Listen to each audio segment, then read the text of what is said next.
But like in this era right now, Steph Curry spreading the floor, dribble penetration, dishing and spreading the floor, and Draymond Green, the pick and roll partner you can play 5 out with because he can shoot it from distance well enough and make very good decisions with the ball, right? And play as a big but not a rim defender. Steph Curry and Draymond Green are most responsible for this era in which we now exist.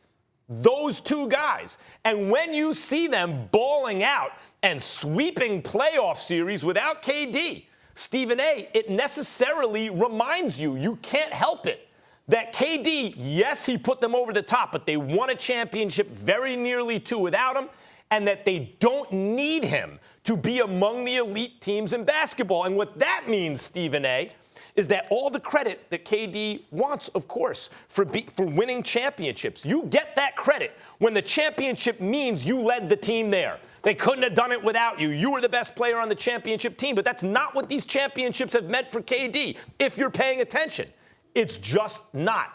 These championships mean, well, it was already a championship caliber team, and then an MVP caliber player joined them. What could anyone else do? And you couldn't set traps. You couldn't double team them because you can't leave the 2 best shooters who ever lived, Steph and Clay. Of course, Draymond playing like this is bad for KD.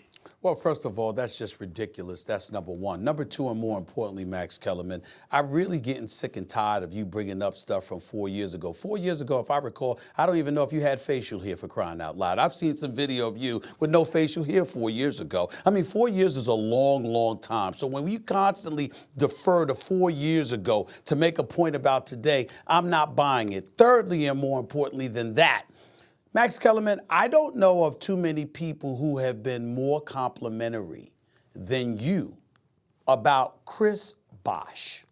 And why were we so complimentary about Chris Bosh? Because Chris Bosh had a game, and he stepped back on his game, per se, and what he could bring to the table. Because remember, when he came from Toronto before going to Miami, which is where I'm at right now, I'm in Toronto, he was averaging 22 and 10 for his career, at least that particular season. My point to you is that Chris Bosh became a third wheel because obviously he had to play third fiddle to LeBron and then Dwayne Wade.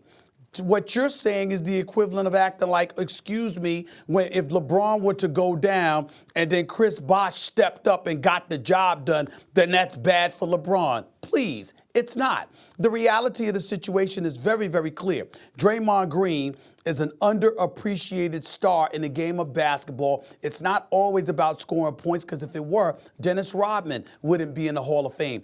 We take nothing away from the greatness of Draymond Green. We should take nothing away from the greatness of Steph Curry and Klay Thompson, the system that they're playing in, the coaching of Steve Kerr and his staff, those supplementary parts that have come off the bench and made contributions. They all deserve a boatload of credit, but in no way does that take away, diminish, or allow us to deny the greatness of Kevin Durant. Kevin Durant is on another level. And a matter of fact, these guys performing the way that they perform just validates KD even more, because they are standing here as the reigning 2-time defending NBA champions. Who was the finals MVP both years? It would be Kevin Durant. And what it says to me when I see Golden State performing, it speaks to the greatness of him, because as great as they are, without him, they still felt the need to modify things just a touch because of his arrival. Because when you have someone that great that has arrived, you make concessions because he's that great. It's that simple. The reason KD joined the Warriors, let's be honest, I know they could, like Westbrook, and they want to play the right way, and maybe even Silicon Valley will just stop everybody. The reason there's resentment about the Warriors and about KD was the Warriors won 73 games, couldn't get past LeBron. KD was on a great Thunder team, couldn't even get to LeBron. They looked at each other and said, together we can overcome a guy who's just too much for us separately. Question. Yes. Question. Fine. I am willing to concede that, Max Kellerman, if you're willing to concede the same thing about LeBron. Because I don't recall LeBron having a title before he joined D. Wade and Chris Bosh in Miami. Here's the difference.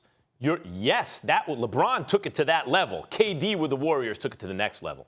Like LeBron's like, I'm going to form this super team. But they weren't unbeatable and, in fact, lost the first championship and lost another one to the Spurs.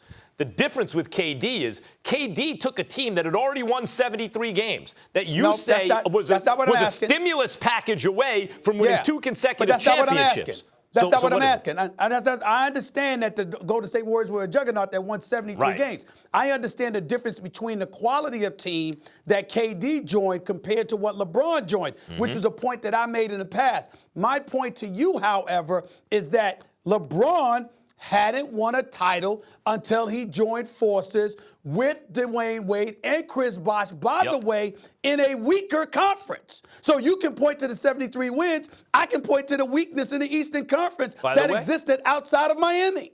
By the way, if LeBron had never had the season with the Cavs he did against the Warriors, where he had that finals, then more people would be making your point. Like LeBron formed his own super team and then joined another one that was forming because they had the assets to trade for Kevin Love. And more, I think your point would be more valid. But then we saw LeBron outmatched, outgunned against a 73-win team, win a Game 7 on the road. I mean, no one does it by themselves, but he did that. Kevin Durant has not been in that situation yet. He had the same opportunity that year with Westbrook and them against, by the way, at Oracle against the same team, couldn't do it. Look. Until KD is not on this juggernaut, he correctly won't get the credit he's looking for. Draymond's performance reminds people of that. Stop acting like you more critical of KD than I was. No one was more critical of his move to Golden State than me. And I'm here to tell you right now, I still have to step back and appreciate the level of greatness that that man has at his disposal. He is something special, period. And nothing affects him negatively in regards to Draymond or anybody else's performance. He's KD.